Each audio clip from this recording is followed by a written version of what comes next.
Tonight on Joy News Prime, Association of Small-Scale Miners protests the destruction of the mining equipment of its members, and it says are engaged in legal mining. Police, we never discussed anything about militarization or using force to take people out on our legally acquired licenses. Virologist warns Ghanaians' disregard for COVID-19 preventive protocols in recent times could result in a third wave of infections. We don't have to wait for the health sector to become overwhelmed for people to die just because few people just don't want to go back, adhere to the protocol. So we must revisit what we did before. The warning comes as the Ghana Health Service says it will soon announce the date for the inoculation of persons who have received the first dose of AstraZeneca vaccines. Those who are closest to the 12 weeks, that will be our priority. And that's how we are going to continue until everybody else is done. Also in the bulletin, the Fix the Country movement is unimpressed with government's assurances that it will address its concerns.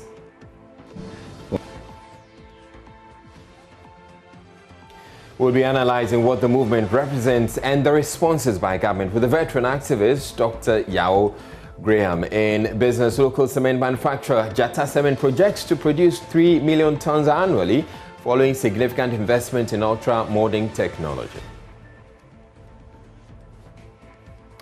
My name is Israel Lai. Joy News Prime is coming to you live from our Fanofa studios at Kokomlimle here in Accra on your digital terrestrial TV, because we're free to air, and also on DSTV channel 421 and GoTV channel 144. This is the home of independent, fearless, credible, and impactful journalism. Do stay tuned in.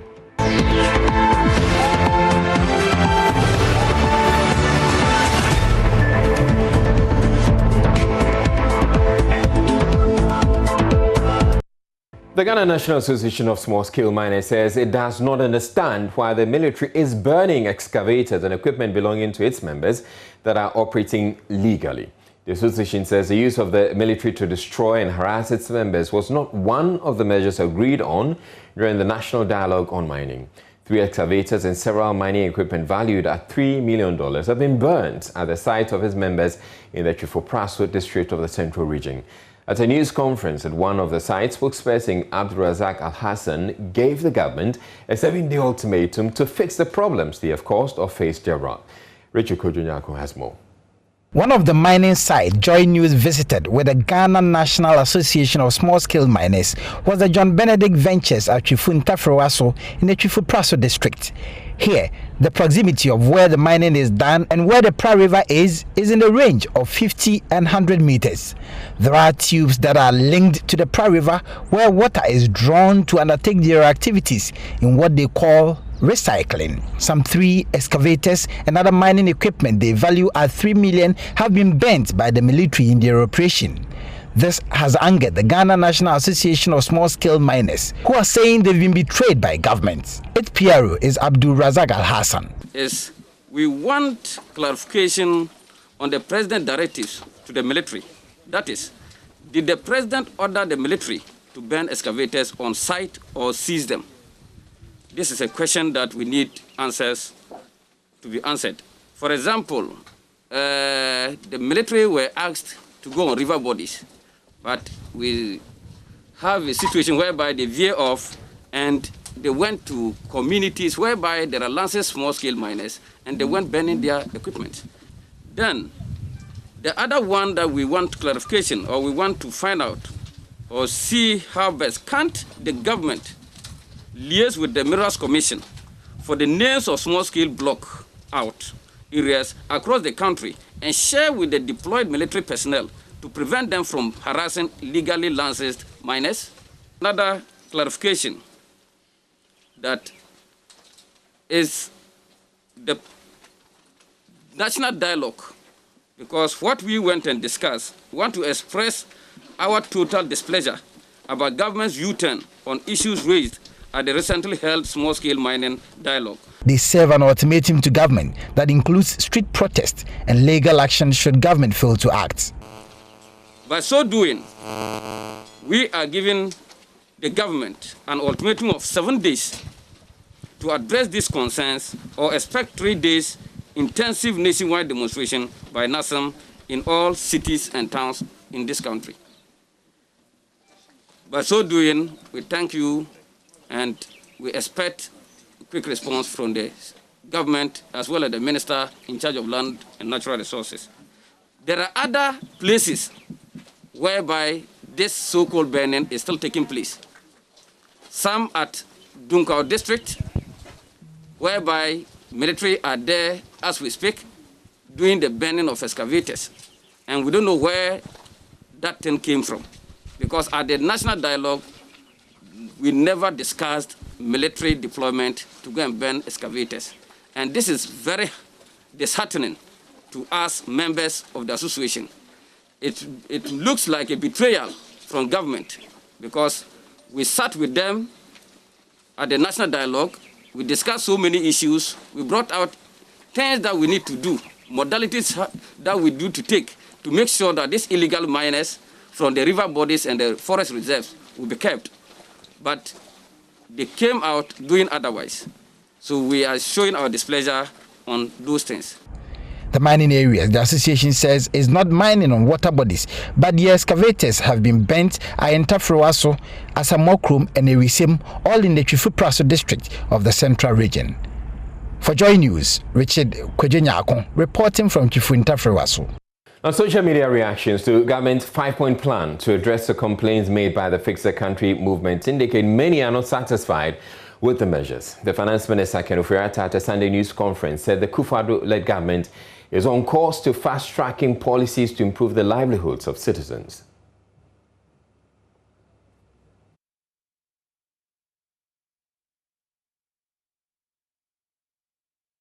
The good people of Ghana have given us a mandate to get things done. For us as a government, this is a clarion call for a national conversation on the shared burden to renew the social contract of our democracy.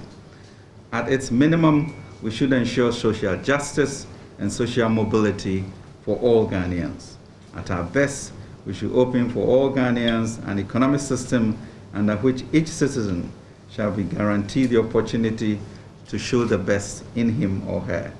As I always have said, I will commit to working to fix those structures that will set Ghana on this path to a righteous economy that ensures open access and property ownership for all. The Fix the Country movement says it is unconvinced by government's response to the activism. One of the conveners, Oliver Barker-Vomo, claimed by Ken Ofori-Atta, the finance minister, regarding efforts made by government to alleviate the citizens' plight are mere rhetoric, and asked for the listed interventions to be translated into action. Shortly, we'll be speaking with Dr. Yao Graham, who is a veteran activist himself, and will be picking his thoughts on all that's happening. But we'll put up a poll on Twitter and Facebook, and it's clear those out there are not very impressed. We asked the question, if you're satisfied with what government is saying so far, are you satisfied with the finance minister's response to the Fix the Country Now campaign? So the questions we asked, 1, yes, I am satisfied. 2, no, I am not satisfied. And 3, I am indifferent. Let's get to read some of the comments that came with it. So Eddie Boy Abochi says, 2, I am not satisfied. We want corruption dealt with. And he came quoting huge figures, which is an indication of another borrowing, whilst he was not able to account for what has been borrowed in the first term. We want the system changed. Can I walk to an office and get genuine help based on my capabilities without knowing anybody? And then we're bringing you some more of the comments. Well, Ayana says, yes, means he is satisfied. Let's get to bring you more of the comments. Okay, so we have Alana Sensei 2. Don Wale says no. Moses Kwabla says for where. And Kwesiamwa says 2. And Theophilo says, well, I'm more than satisfied. Kafui says no, I'm not satisfied. So he went for number 2. So we have a number of the number 2s, quite a number of the number 2s rolling through in the comments. Now, joining us for some analysis on what this current Fix the Country movement represents is Dr. Yao Graham of the Third World Network, a veteran activist himself. Thank you very much, Dr. Graham. I want to first ask what you make of this movement, its evolution and the demands being made by the people. Yeah, good evening to you and to your viewers. I think there are many facets to this phenomenon. Of course, Ghana is not the first country where people have used social media to try to mobilize around issues. Most recently we saw the NSAS thing in Nigeria, which became quite a potent social movement. And some analysts credit social media with the Arab Spring, which didn't quite achieve very much. But social media certainly has become very important, in political mobilization all over the world. And you can see that even when the police tried to block the demonstration, people found ways to express themselves. So to that extent, the use of social media as a pathway to protest is very much in keeping, with the processes, of the age and also the generation, who are driving this process. But the key thing, though, is to ask the questions that they have raised, the issues that they focus on, unemployment, basically economic hardship, and what they see as bad governance and things not working.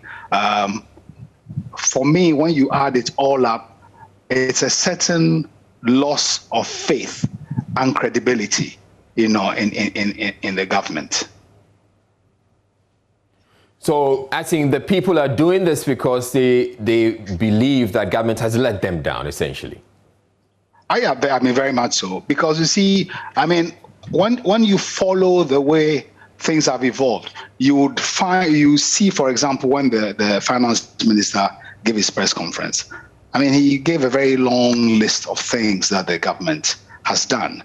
We could go through that list and conclude that actually maybe 90% of the things that he claims the government has done have indeed been done.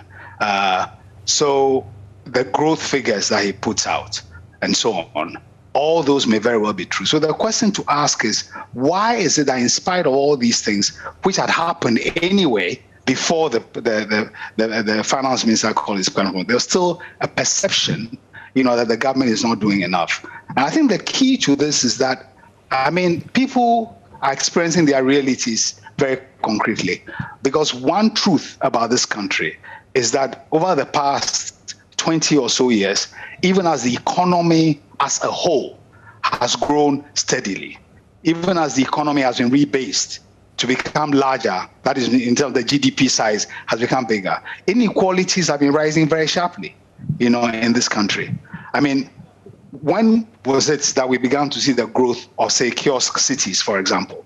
It's a relatively new phenomenon in this country, taking place amidst the boom, next to the freshly asphalted roads of East Legon. You find, kiosk cities and so on and so forth. And what is being expressed for me is the accumulation of different, drops of discontent, different vectors of perception, such that it may be, for example, currently the people in Adansongo who feel their lagoon is being taken from them and being given to a government crony. For them, that becomes their particular, point of discontent. People who cannot find jobs, people who feel that the country is driven with corruption and therefore opportunities are being denied. All those things coalesce into a perception that it is one thing to say you are doing things well, and it's another thing how actually people's lives are being affected. So the disconnect between what the government sees as what it's achieving and what people feel they are experiencing, it's important. And then the disconnect between the government's self-perception and how people perceive it, I think is also an issue.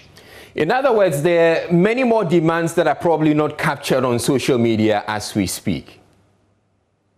Loads of demands. If you take the kinds of things, for example, that the Afro Barometer has picked up from time to time, there are all kinds of things that different sections of the population highlight as a concern for them. Okay, now those are not represented in the percentage of debt. But if we took the issue of debt, for example, I mean, across Africa, the finance minister may be right in talking about the fact that Ghana's debt relative to others may be less. But across Africa, one thing we have in common is the opacity, the lack of transparency in how governments account for the monies that they borrow. Our parliaments are not very good in holding governments to account. Agreements that are important that go to parliament are rushed through without due process. I'm saying that people are experiencing, and then there have been things around Ejapa, Domelevo. I mean, drip, drip, drip. And of course, people's sense of intolerance. Even if you take what happened around the demonstration around this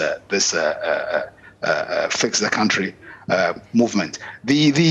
On one side, the government ministers met the people. But at the same time, the police were engaged in taking steps to prevent them. Now, formally speaking, it is true that there's a COVID pandemic out there and people should be careful. But we know, Israel, you and I know how lax the enforcement of these COVID protocols are. So when the police say formally, correctly, that it is because of COVID that they would not allow a demonstration, most people are not likely to believe it. Then they go to court, get an injunction, and people try to go to the Supreme Court to get this thing set aside. The Supreme Court fixes a hearing date, which makes nonsense of the timeline people have said to act. In other countries where the courts try to show that they take human rights seriously, the courts will sit even in the night to give a judgment. Never mind if they'll come out on the side of the police, but the process will give an indication that they take these things seriously. So on one hand, there's seeming dialogue. On the other hand, there's Independence Square filled, with the armor of the police and so on. So we are talking about a mixture of things which at the end of the day answer some things but raise many other questions. Now, does it appear government is in a position to meet the demands of these activists, considering that they have a raft of demands, some of which government may never know? People at Songo Lagoon, for instance, protesting that their source or their salt has been taken over by someone. Well, I mean, some of the things which people are protesting about are long-standing issues. But you see, and some are immediate, some we can say can be fixed. So the perception, for example, that there's a lot of cronyism. I mean, I read an article in the press of, say, the MPP regional chairman, speaking very frankly about how he buys contracts, the government owes him money, but he goes on to talk about how other people get contracts and he doesn't get road contracts. Now, this is a very widespread complaint within party political circles, that somehow you become a super citizen because you are a member of a political party or a leading member, and therefore you have more entitlement to public resources than others. And this is replicated from the district to the national level. This is something which the government can fix if it wants to. But given that patronage is wired into the DNA of our political parties, that itself is a systemic challenge. If they're able to grapple with, will do a lot for the government's, credibility and the way it is perceived by people. I mean, some of the economic problems definitely are due to the pandemic. Some of them are also due to policy failures. So, for example, if you pass a law which tries to limit how much rent advance people should pay, you should make an effort to enforce it. Because those who suffer from it not being enforced are ordinary people. If you are talking, people spend a lot of time trying to get public transport. People suffer these things daily and feel that something could be done about those things. So there are a lot of immediate near-term things that can be dealt with. There are also long-term issues. So, but people, when they speak and complain, it is not enough to ask them to disaggregate these things, because when the government reads the budget and it says it is going to raise taxes to fix the country, the first reaction of many people would be, how am I going to be affected by those tax increases? If those tax increases do not result in improvement in their conditions, they're entitled to feel that they are not getting their share of the national cake. So there are all kinds of interlocked things, but it all comes down to the point that when the government has reached a certain point of an erosion of credibility with sections of the citizens, steps to rebuild that credibility require immediate responses, which responds to some of the things that touch on what people see happening at the heart of government. I think the perception that there's widespread patronage and abuse of power is part of the reason why the government is suffering a crisis of credibility. The pandemic is affecting the whole world, and people are making sacrifices all over the world. But you see, when you ask people to make a sacrifice in a situation where we all know what is wrong, but they don't believe you, it is not because they don't know that there's a pandemic out there, but they believe that they are being asked to take on sacrifices when those who are making the demand of them are not fulfilling their responsibilities. All right, thank you very much, Dr. Yao Graham. We will have to leave here. Dr. Yao Graham is with the Third World Network, a veteran, and he's a veteran activist himself. Now, a one-story building in the heart of the timber market in Accra was today razed down by fire. The building housing at least 20 families say this was as a result of intermittent power outages in recent days. The building served as an accommodation for traders around the timber market and also a bar. Affected residents are calling on government to offer them support. My colleague Kwekwe Santi reports. Police called it home, but this morning, what was a one-story apartment was razed down by fire, and residents blame recent intermittent power outages as having caused it. 3 weeks now, light in started wa me dem. Me bobo no. Yes, me saw me light na bobo light ne ba high. Tita ma light ne ba high na ma bobo ne ye dey e pae. Bobo ne pae no e just started say e fa. Bob light here you know humanim etimiti amu friend crofo na crofo de playe ebedum ade ne maaye na na power ye sorry ye no enemy who say light naba. The lights have been going on and off for 3 weeks now. Last night in my room there was such a high current it actually burst my bulb. We managed it last night, but this morning we could not do anything about it. I've lost everything, even what I'm wearing now. Someone gave it to me. I'm a parent. I have children. This is where we live and go and do our business. We are pleading to authorities to come to our aid.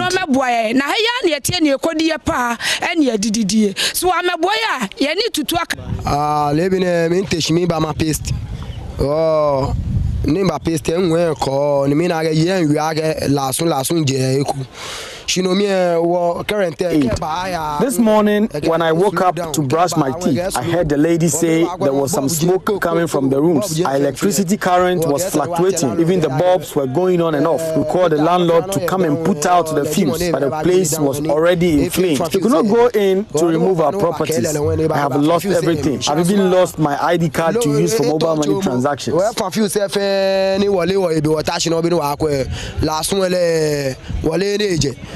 Ne feel kan wonye wo ya wa ko loko ya la sun la ye mi wonye wa ko loko wo ye top me hu ye dan wo no fia no.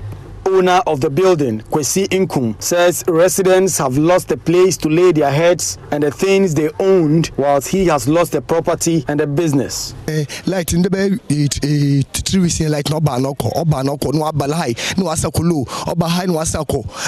It's an opinion one from the Mamoshe, like na bupu.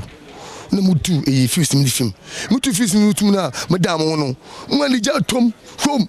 For 3 weeks now, the lights keep coming on and then going off. This morning, I was called about the situation, so I removed the fuse, but it just blew into fire. Residents have lost everything. On the first floor, people rent the rooms, and I use the ground floor as a bar. At the time of the fire, some of the residents were not even here. It's the light, because none of my residents use gas cylinders. The fire service was a bit late. We did not get the fire service in this area. It was the Medina department that came. I have lost everything to the fire, and government should come to my aid.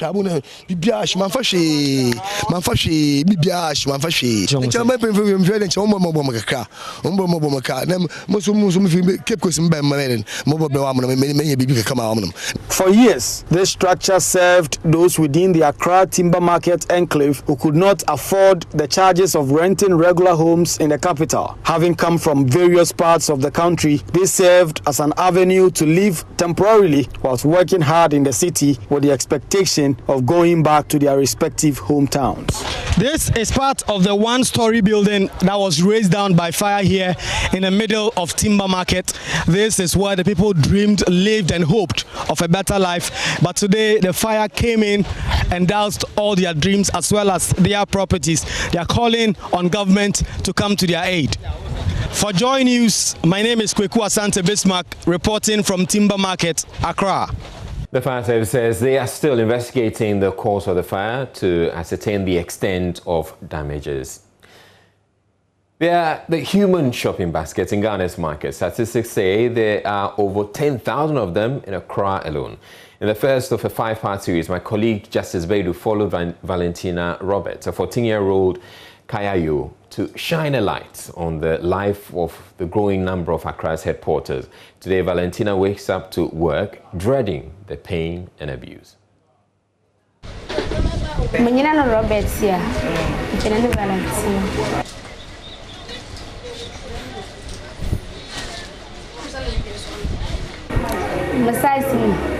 My space will now fully. I could do a la magana, I'm a tessa. I'm moment man. Lies you for it. I'm some amateur fire. Miss sometimes those one afford to go 50 to 60.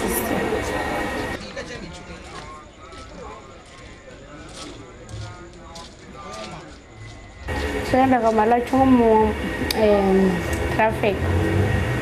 When you then I be the Tamale station. I be cocoa board.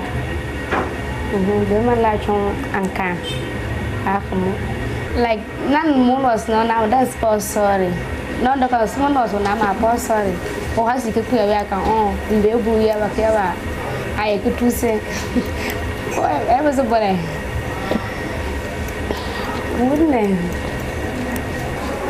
The not pancake more blue way. Also, child of blessings that I'm almost interested. And the banner get a station school is the cooking for city. And the banner get a cocoa board. It's a balance of 5 city that you don't pay 2 city to 25.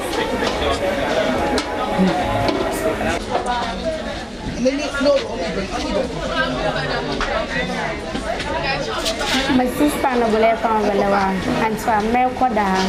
My son, I would tell a rose, I would tell him a balance to tell on the home. A payment. And no say obey payment. And to our Usupa movie, Moka Dama, a Maka Chonkaya, a Mayo Matarankana, a Concordia, Mayo Matarankana. No, I can go over our smart yes, you go was Masalo Tele for Bon or Adaha, or Papa Apprentice and Doko. And the Babalatos, I will have a near a Masala movie, a Compaha, a Concochonka, Allah. Amayo Mitela, a Concordia. But that's to my area and Rabalamo, Mekoa, Manamo, we have spoken to more support. And to our market for Kaya, man now I'm a Sacha Makia, Moya, Modia, but now no way for level old. Maybe I walk on the Moya Concord. No way for that, but Saran Cam is strong enough.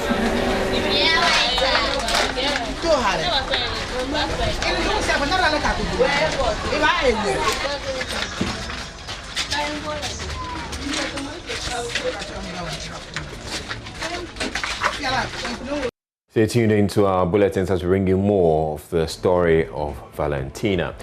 You're watching Joy News from. We're taking a riverside in the bulletin. Virologist warns Ghanaians' disregard for COVID-19 preventive protocols in recent times could result in a third wave of infections. You don't have to wait for the health sector to become overwhelmed, for people to die, just because few people just don't want to go back, adhere to the protocol. So we must revisit what we did before.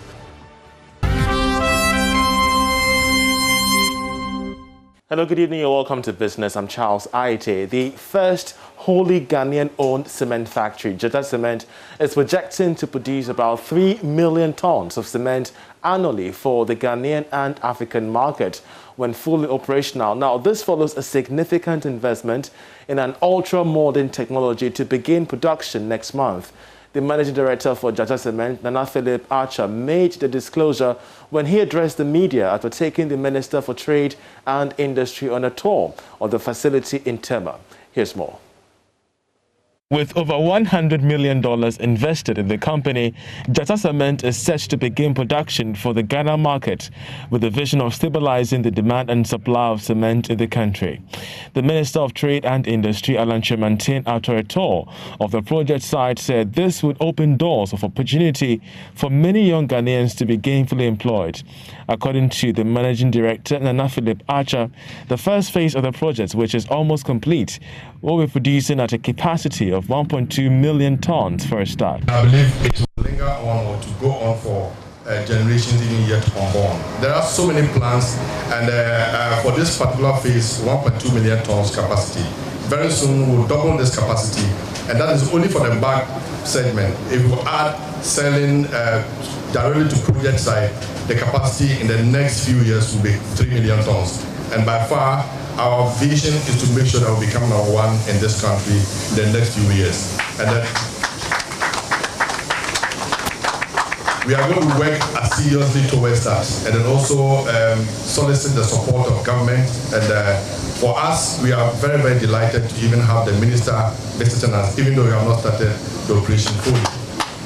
The Minister for Trade and Industry, Alan Chemantin, charged the company to consider the use of local materials in the production process when the entire plant is operating fully. He's optimistic that this development will bring a significant change to the cement supply chain. The initial phase, which is a back-end plant, is only meant to open the way for something greater to come. And I understand from the management team that the second, third phases would also actually result in the installation of a grinding plant. So in this regard, Sir Ibrahim and your colleagues, I would like to encourage you, once you get to that level, to be able to explore opportunities for using local raw materials, not to completely substitute for clinker, but then it will complement whatever you are importing into the country. Production of cement has already begun under the first phase of the project. Still on cement, the Chamber of Cement Manufacturers has indicated that the high cost of cement is as a result of unfair trade practices and competition. The firm believes that the pressure caused by the COVID-19 pandemic is also a major concern. Here's more. The cement industry is one of the largest contributors to the country's GDP. The industry, however, continues to grapple with high cost of production, unfair trade practices, unfair competition, among others.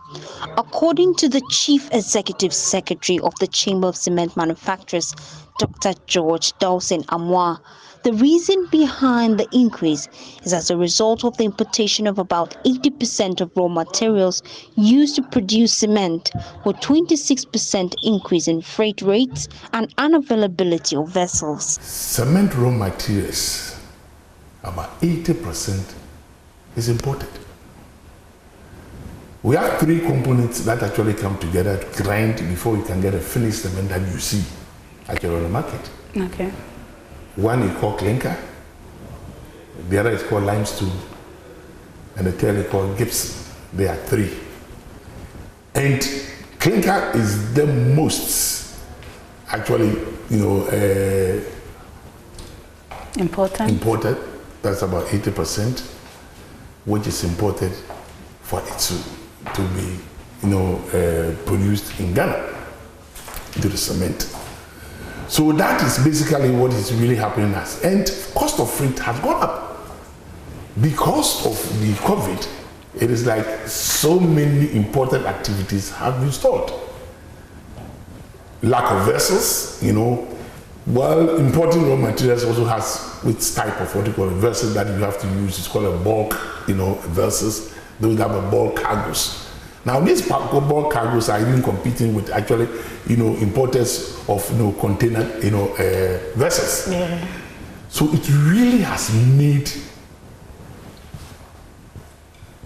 availability of vessels, then high cost of freight.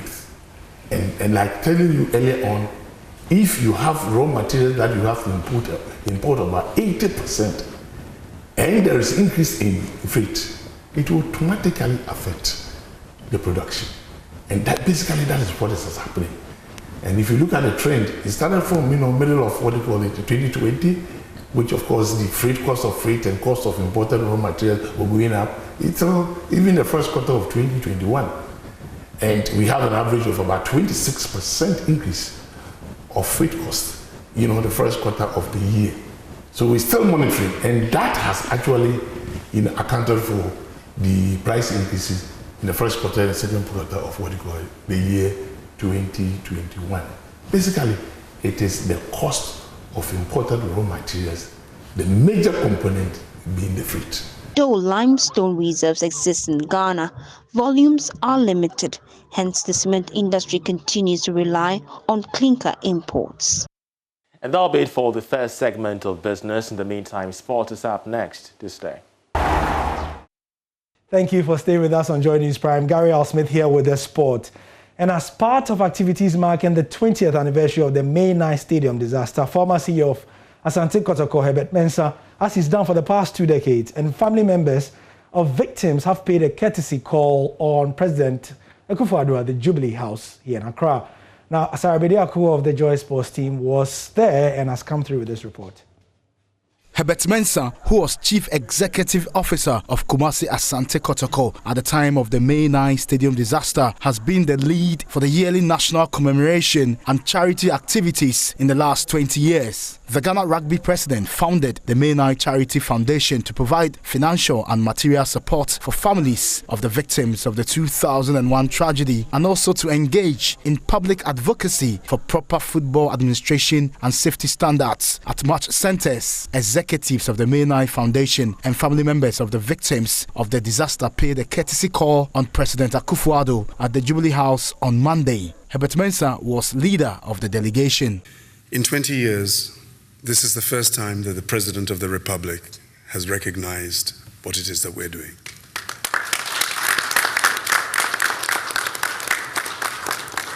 In 20 years, Mr. President, you're the first president to spend time from a very busy schedule. We understand the affairs of state. We understand the difficulties of being in COVID, difficulties in trying to resuscitate things in this very difficult time, which many people perhaps do not understand, but we do. And we appreciate even the few minutes of your time.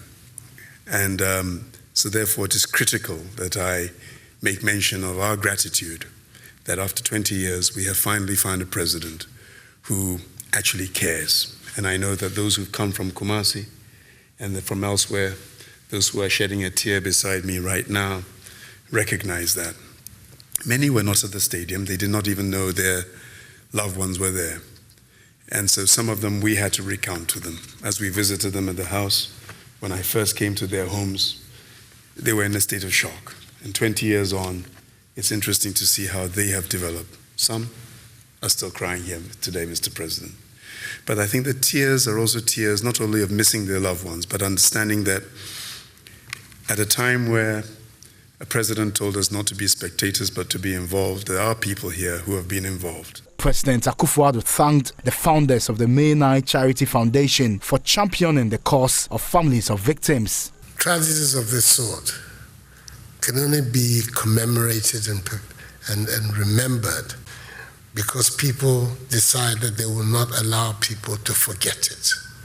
So those of you who have taken the trouble to perpetuate the memory of those who were caught up in this tragedy and have now grouped yourself into the May 9th Foundation, you deserve the warm applause and commendation of the entire nation of Ghana. We speak of Hillsborough. Hillsborough lives because people have decided that Hillsborough should live. And I'm happy that we have Ghanaians of your caliber who have made the same decision about May 9th. The tragedy will not go away, but we can, with resolution, look forward to the future. And that, I hope, is the attitude with which you have had all this time, looking forward, because the loved ones cannot be reclaimed. But at least we can march forward, determined to make their death meaningful. 127 football fans lost their lives during a Ghana Premier League game involving sworn rivals Hearts of Oak and Asante Kotoko at the Accra Sports Stadium on May 9, 2001. It remains one of the continent's biggest football tragedies. From one tragedy to another games that Ghana is looking to host, and how ready is Ghana to host the 2023 Africa Games? President Akufo-Addo has on 3 different occasions reiterated his government's commitment to organizing the game successfully. Well, that starts with a befitting structure and infrastructure to host the 25 disciplines that will converge in the country. Sadly, the Boteman project is yet to see the light of day. LOC chairman for Ghana 2008 AFCON, Dr. Kofi Anwar, believes Ghana is not ready to host the multi-sport event. You know, this showcase of sports tournaments, regional and global, are designed to show the pride of a nation to the world. And if it's done properly, then you can use it to attract tourism, attract investment. But if you are not ready, I think there's going to be many Africa sports events. Let us now support our government in enacting the policies. Somebody talked about education, job creation for our young people. That will build strength for our society. So when we want to go and host one of these regional or international tournaments, we really can showcase our nation to the world. So that's my comment. I think we should suspend this potential hosting. We are not ready. Financially, we are not ready. And if we are not careful, we are going to bring shame to the nation instead of pride and glory. So that's the sport for now. You can get more on myjoyonline.com and also via social media channels. I'm Gary Al Smith. Thank you for your time.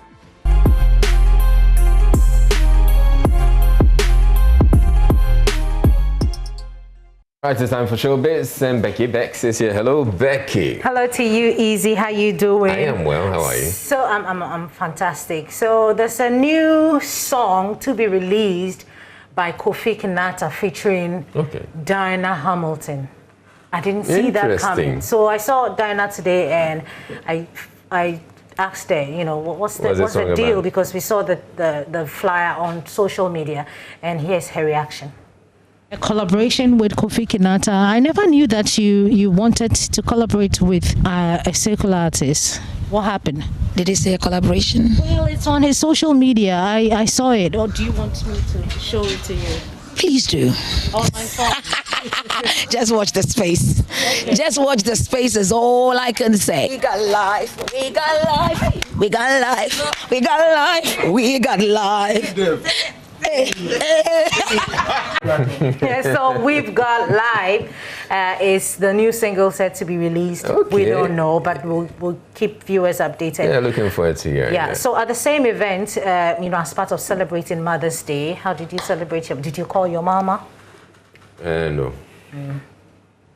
That peanut butter, she won't give it to you again. So Dinah decided to honor some widows here in Accra. I live in the UK, and our Mother's Day is always different from the rest of the world. And so I'm usually not here for Mother's Day. And this year, because I was at Cedar Mountain and for other things I'm about to do, I happened to be here on a Mother's Day. So ideally, it would have been good if I did it yesterday, but I was ministering somewhere. And I knew I had to celebrate mothers and also celebrate widows. My mother is a widow. And so it's just a combination of the two. And I called my mother, Honorable Gifty Afingindazi, and today she made it happen. They are Glow, a prayer warrior, and they pray for me a lot. And so it was just the widows in the Women's Glow that we gathered and God helped us give something to them for today. Adruminti na yetiasi, eyewa adruminti na yewoho. So the essence of our praise is centered on your grace. Adum, adum, wadum.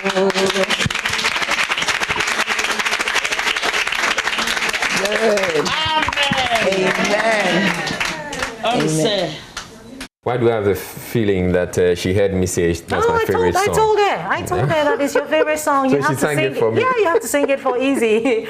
So to end with this evening, Adina was on Ahonsepe Extra on Adum TV on Sunday to celebrate obviously Mother's Day, and she's been sharing a chilling account of how her mother had to save her and together with her elder sister during the Liberia War. Oh, okay. And it's a very interesting story we should listen to. And one thing that's like stands out for me is my mom, she was really brave in the time. Can you imagine, as she tells us the story, so the warriors will be screaming, yeah, they'll tell you everybody to lay down because they're firing across. And the first thing she would do is, it was me and my big sister, she would put us down and lay on top of us. Wow. So that whatever stray bullets that is in the air, it won't touch us. And then we'll continue. And I was just, a few months old. Until whilst we are walking amongst the rebels, she'll be praying to God that I won't cry. And thankfully, I would sleep throughout. Mother's love. And there's no food for her to eat too. But she very attached. Or the kakas for menum, or the kakas for Mrs. Talenum. All the things that my mom went through, or kaka. Some people left their kids behind because it's a burden to carry. And how much more 2 girls? You know, so Mommy, I want to say thank you so much that you didn't leave me in those forests in Liberia during the war. You took us on the ship, the ECOMOG ship that brought us to Ghana. You came to Ghana and started from scratch with nothing, with sewing. And you encouraged my singing. God bless all mothers out there. Yeah. All right, thank you very much, Becky Vex, for bringing us Showbiz. Thank you for having me. All right.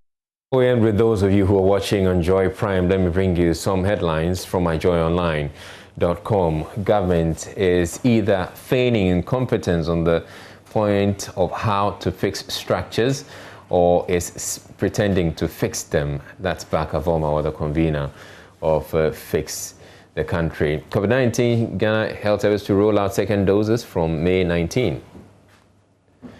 30 communities in Central and Greater Accra regions. And then I dread pain and abuse. A female head porter opens up on her daily trauma. There's more news on the Joy News channel. Stay tuned in.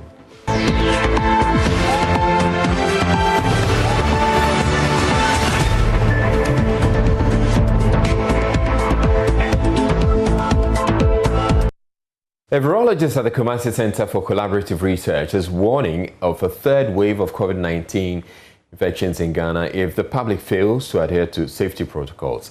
Dr. Michael Owusu observed many have relaxed in observing the safety protocols, especially the wearing of face masks. He wants the public to worry of developments in India after the Asian country was hit by a wild COVID-19 strain. He has been speaking with my colleague Ohiming Teria of our health desk. Dr. Owusu warned Ghanaians cannot continue to be apathetic to COVID-19 protocols. He observed the B1617 COVID-19 variant, which has the same transmissibility as B117, discovered in the United Kingdom, continues to lurk around.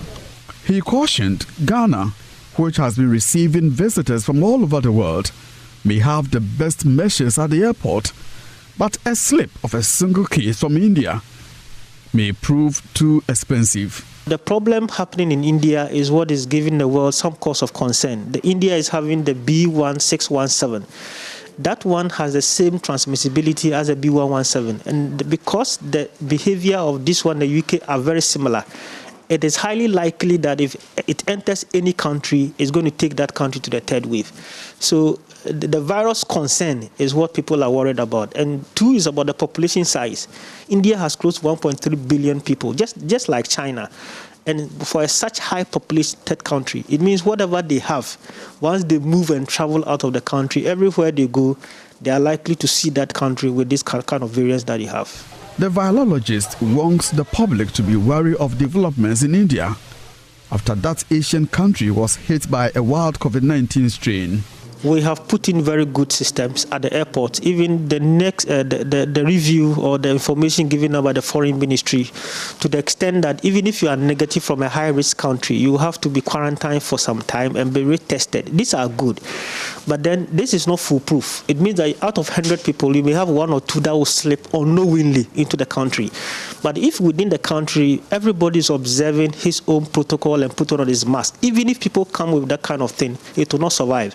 It's just a matter of time to get out of the system. But then when people are not behaving well, and we even have one person who slips through the airport, that person can easily infect many people, and that can contribute to that. I mean, you see the churches that had this mass gathering. If you had one person slip into that place, you will not be a prophet to tell that this will lead to the next wave that we're talking about. On the streets of Kumasi, there is no enforcement of compliance in the wearing of face mask. Most residents are failing to wear their mask. Ghana for ye, any baby, Yaswanding, even Crammy, Crana, we interview me, council by me, nose mask. Into Abano, so I go near me. Into Sabine percent nose mask, and yes, any boy I ran home by once I hear him, Redham said, we see him, from the way I can COVID-19 to a Ghana Hano. Maybe they can't catch them and say, Ghana Hayano correct. COVID-19 Ghana Binha. No nose mask nation knows not a canoe. So be number we move our nose mask or chef for hot. According to Dr. Wusu, it is time the police and other security agencies intensified the enforcement of all COVID-19 safety protocols. It's difficult. People do things the way they want. We are happy that there is a law in place, but then the implementation and the execution and to ensure people are arrested is also another problem. So whilst all these structures and systems are being put in place, we have to ensure that people do what is supposed is right. One, education like what we are doing, but then two, that the police will continue to enforce the law. For those who flout this to be arrested, and those who don't put on their marks should be prosecuted. And we have to be seen as serious about this. We don't have to wait for the health sector to become overwhelmed, for people to die, just because few people just don't want to go back, adhere to the protocol. So we must revisit what we did before and ensure that people do what they're supposed to do so that we don't put the country in a difficulty like India is facing now with so many deaths. We don't want to see that in Africa or even in Ghana. We will have to keep the virus at a low level whilst the vaccination exercise goes through to ensure people are well protected. From Kumasi, for Joy News, Oyinteria reporting. The Ghana Health Service, meanwhile, says it will soon announce the date for the inoculation of persons due for their second dose of COVID-19 vaccines. The resumption of the exercise has been made possible following the arrival of some 350,000 doses of AstraZeneca vaccines from the DRC last Friday. Director General of the Ghana Health Service, Dr. Patrick Kuma Abuaje, says priority will be given to those who are almost 12 weeks from the date of their first jab. Well, people were given dates of when they are. We have information of when they took their first visits. We also have information about earliest time they can have their second dose. So as we speak now, not everybody is even qualified to get a second dose, depending on when you had your first dose. So you're going to follow the same routine to ensure that those who are due and those who are closest to the 12 weeks, that will be our priority. And that's how we are going to continue until everybody else is done. We are also concerned about getting more people to get their first dose. And that's why there are several attempts making sure that we have enough vaccines to get to other people to have their first dose. In an interview with journalists at the Child Health Promotion Week press briefing, Dr. Abuaje further explained the Ghana Health Service and the Ministry of Health are still working towards the procurement of more vaccines for the rest of the population. Yes, there's a lot of work going on to be able to mobilize vaccines from all over, Sputnik, any other thing. There are many attempts bilateral, government to government, that's ongoing to ensure that vaccines come in, including the COVAX facility. As they come in, we will scale up. So this is definitely not the last vaccine to become. The plan is to vaccinate 20 million, and that program still continues. We are going to look at those who have and those who have qualified to go ahead. In a related development, research by the University of Southampton on vaccine acceptance in Ghana has shown that nearly half of Ghanaians believe the COVID-19 vaccines are dangerous and could affect their health. The research also shows that more than half say the vaccines may have harmful side effects. There were, however, 82.8% who expressed a willingness to take the vaccine should it be offered. Speaking on the AM show Monday, one of the researchers, Kirkos Atengle, was worried religious leaders weren't ready to accept the vaccines. The acceptance level was lower. That's in August of last year. We had about 63.2% of the respondents being willing to take the vaccine. Now, when we did the second round in March, the acceptance rate had gone higher, which is about 82.4%. So we can see some progression, some improvements in acceptance. And what we're suggesting now is that if we can put measures in place to do targeted communication, to those groups who are expressing hesitancy, then we could further increase the numbers, the willingness to take the jabs. So what do we have to, of course, you've given one recommendation there. We're getting ready to take the second doses already. There's been some issues surrounding this one, of course, because of where it is coming from. Again, also because we know that there is an expiry date to it. The reason we've got to take it in good time. People who gladly took the first dose are still not very clear with these details coming out with the second doses. So what do we have to do as a country? What must be done? So first and foremost, I believe we need to procure as much as possible more of the doses because those who took the first jabs had not received the second ones, and there are other studies that even suggest that the recommendation is to give more space between the jabs, so the delay to some extent will actually be to the advantage of Ghana. The delay we have experienced from the procurement may actually be an advantage to us, but the delay shouldn't be too much. So once we have this about 350,000 doses arriving, it's still not enough because the first ones we had were more than this. Every child under the age of 5 can enjoy free care, including childhood immunization and vitamin A supplementation and growth monitoring. It's all part of activities to be rolled out for the Child Health Promotion Week of the Ghana Health Service and the Ministry of Health. And officials want parents to take full advantage. Judith Owucho-Tando has more in this report. The Ministry of Health and the Ghana Health Service have for the past 17 years provided minimum package childcare services for children under 5 years of age in the month of May. This program, which aims at providing preventive childcare services, usually provides child immunization, growth monitoring and promotion, and birth registration, among others. Even though the services are always available, they have not been patronized much over the years. The COVID-19 pandemic has made its patronage even worse. Dr. Patrick Kumar-Boaji is Director General of the Ghana Health Service. Although these services have always been available in public health facilities and outreach point nationwide, they are not routinely assessed by all. Hence, they need to heighten their awareness to generate demand for a wider coverage. And I say it's not assessed by all because we saw that our children we cannot find for immunization. Children living in car parks, children living in areas where normal routine time we don't find them. We need to find a way of reaching them. The last time we went to the art center, the number of children I saw there in the morning was amazing. But how do we reach them? These are areas that the Health Promotion Week tend to cover. This year, the ministry aims at sustaining childcare services in the midst of the pandemic. Speaking at a press conference for the Child Health Promotion Week, Dr. Abuaji urged the public to patronize the services of the ministry. The week-long promotion and beyond was launched by the Honorable Minister of Health in the just-ended Health Summit last week.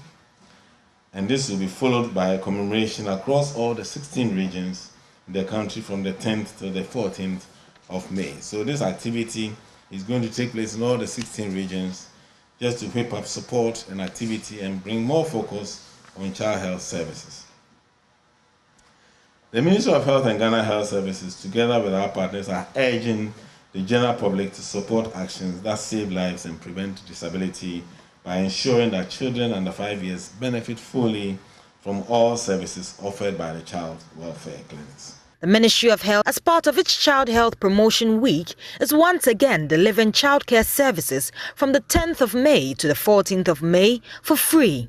Ladies and gentlemen, the Child Health Promotion will represent a platform to create among decision makers and communities to renew commitment to protect and save the lives of children. From the 10th of May to the 14th of May and beyond, all districts are expected to intensify the delivery of integrated child survival interventions such as vitamin A supplementation, immunization, growth monitoring services, distribution and information on insecticide-treated needs for under 5 children, education on adherence to the COVID-19 protocols, safety protocols, birth registration for all children under 1 in our health facilities is something that we want to push the week. The ministry believes the exercise will reduce illness and death among children. Judith Awatretando, Joy News. We have more business coming up in a stay tuned in. It's now time for business. Government is being urged to incentivize the industrial sector to avert its dwindling fortunes. While both the agric and services sectors were able to post growth in 2020, the industrial base of the economy couldn't withstand the economic pressure, hence experiencing its poorest performance in 6 years. In an interview with Joy Business, economist Professor Peter Coulter suggested some solutions to reviving the real sector's contribution to GDP. There is more in this report.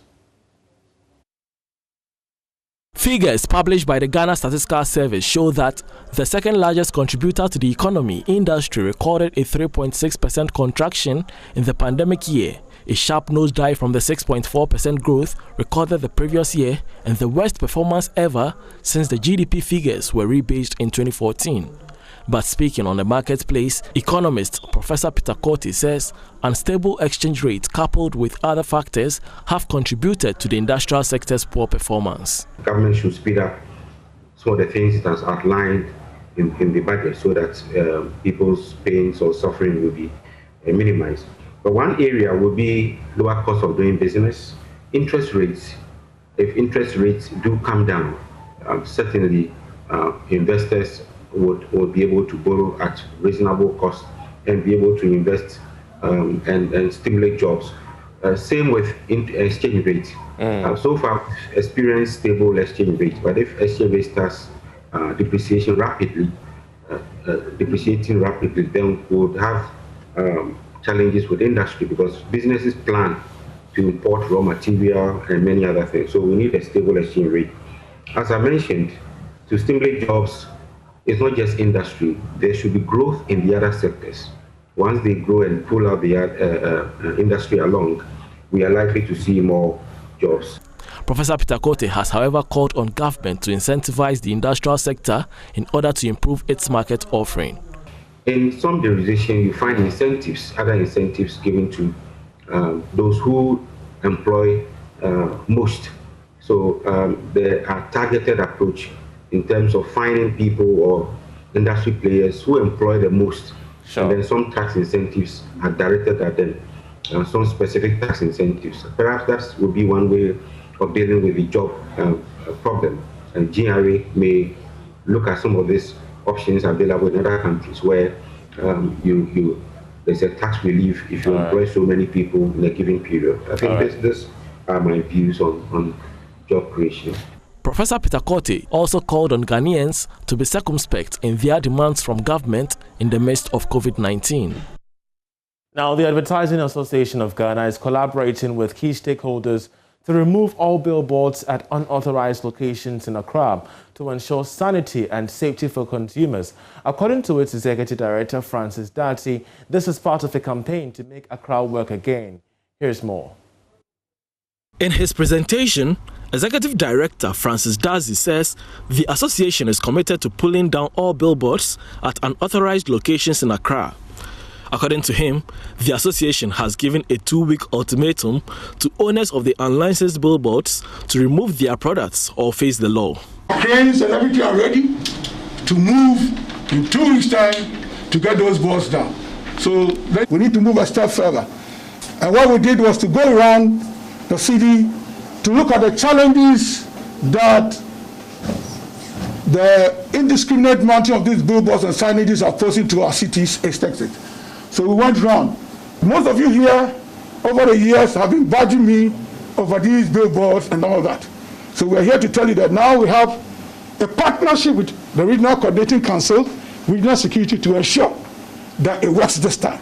Speaking to Joy Business on the sidelines of the program, President of the association, Togba Mensah, says his outfit is working to secure a legal instrument to regulate and sanitize the advertising industry.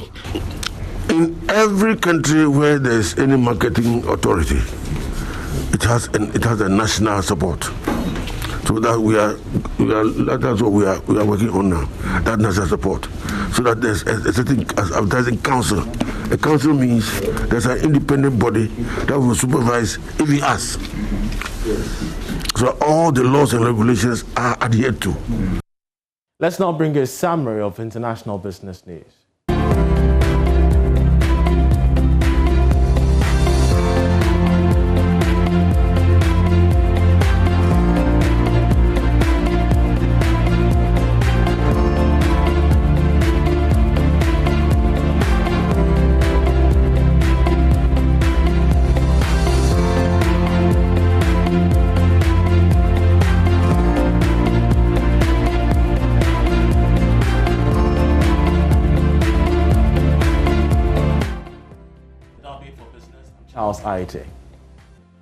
And that'll be it for the Bulletin. I'm Israelite. Thank you very much for watching. We have our hotline documentary coming up next Tuesday. Tune in.